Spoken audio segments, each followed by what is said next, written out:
Bonsoir, Monsieur le ministre. Bonsoir, madame. Alors, quelles sont les grandes réformes et innovations de cette charte, la charte de la Révolution?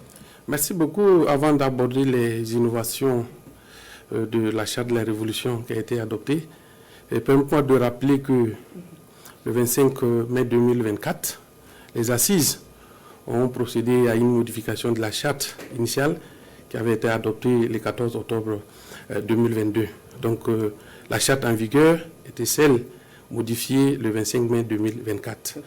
Et dans cette charte, il est prévu sa procédure de révision qui est renvoyée à l'Assemblée législative de transition aux 2/3 de ses membres. Donc, ce matin, 27 mars, l'Assemblée législative de transition, devenue l'Assemblée législative du peuple, a effectivement adopté à l'unanimité des députés, des 70 députés présents et votants, la révision, une loi portant révision de la charte, bien entendu de la charte modifiée, qui devient charte de la Révolution.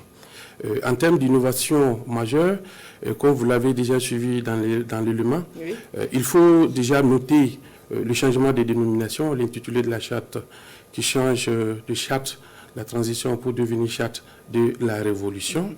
Et a bien entendu des innovations qui sont contenues dans cette révision de la charte, dont la première est la prise en compte de la Révolution progressiste populaire qui a été proclamée par le camarade président du FASO le 1er avril 2025. Il y a également la prise en compte des évolutions institutionnelles juridiques que notre pays a connues. Et entre autres, nous l'avons rappelé dans l'élément, vous avez eu la création des nouvelles circonscriptions administratives, c'est-à-dire les régions, en août 2025. Il y a eu 4 nouvelles régions.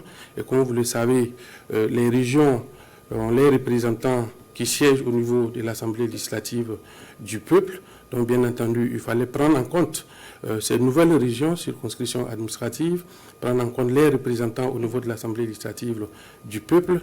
Il y a eu également la loi du 6 février 2026 que nous avons tous suivi, qui a prononcé la dissolution des partis et formations politiques, qui siégeait également, c'est une composante de l'Assemblée législative de transition devenue Assemblée législative du peuple. Il fallait bien entendu prendre en compte l'ensemble de ces évolutions au niveau de la charte.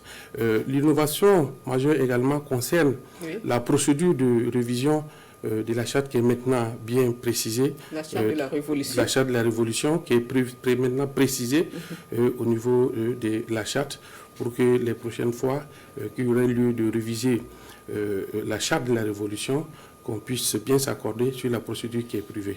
Donc, en somme, c'est une procédure qui est déjà prévue au niveau de la charte, qui prévoit que l'Assemblée législative de transition a compétence et pouvoir pour y procéder. Et donc, désormais, on parle de l'Assemblée législative du peuple. Bien entendu, c'est l'une des innovations majeures parce qu'il y a le changement des dénominations également de l'Assemblée législative de l'Assemblée législative de transition qui devient l'Assemblée législative du peuple.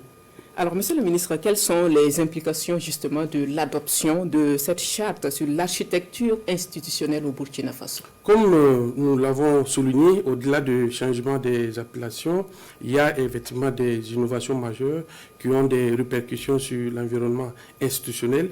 Comme je le dis, il y aura la prise en compte, bien entendu, des nouvelles régions pour siéger au niveau de l'Assemblée législative du peuple. Mais il y a, bien entendu, la prise en compte de valeurs et de missions au niveau de la transition, parce que quand vous prenez la charte, qu'elle soit la charte de la transition ou la charte de la Révolution maintenant adoptée, vous avez les principes qui régissent la transition et vous avez aussi les missions. Par exemple, au niveau des missions, vous avez une nouvelle mission qui est majeure, qui a été prise en compte, qui est la lutte contre le néocolonialisme, l'impérialisme et toute forme de domination,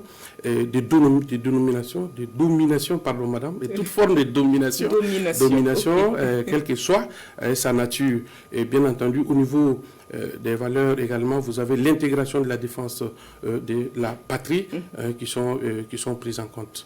Alors, l'autre point qui mérite des éclairages au profit des populations burkinabées, c'est bien entendu ce point qui prévoit que le président du Faso est désormais éligible aux prochaines élections présidentielles, législatives et municipales. Alors, qu'est-ce qui a motivé cette disposition? Effectivement, il y a une sorte de confusion quand on a vu, après l'adoption de la loi, qui fait circuler cette information, comme quoi la charte révisée stipule ou dispose, bien entendu, que le président du Faso est éligible aux élections qui seront organisées pour mettre fin à la transition. Donc ce n'est pas une nouvelle disposition. La présente modification de la charte ne concerne pas cette disposition.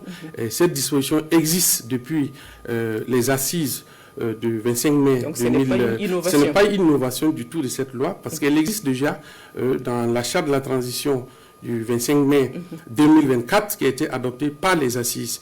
C'est également le cas pour le Premier ministre, le chef du gouvernement.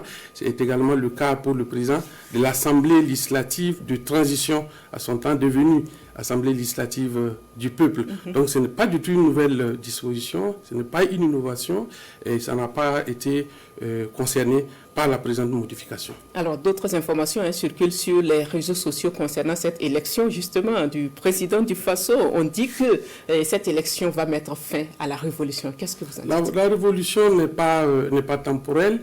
Je pense que ça doit être une mauvaise version de la charte qui doit circuler. Sinon, la version adoptée par l'Assemblée législative du peuple concerne très bien, c'est pour mettre fin à la transition et non à la révolution.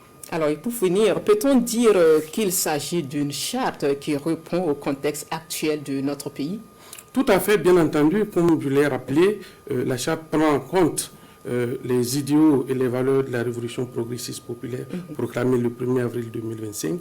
La charte prend en compte les évolutions institutionnelles et juridiques que notre pays a connues à travers la dissolution des partis politiques, la création de nouvelles régions, et prend en compte un certain nombre de missions telles que la lutte contre toute forme de domination et l'impérialisme et le néocolonialisme.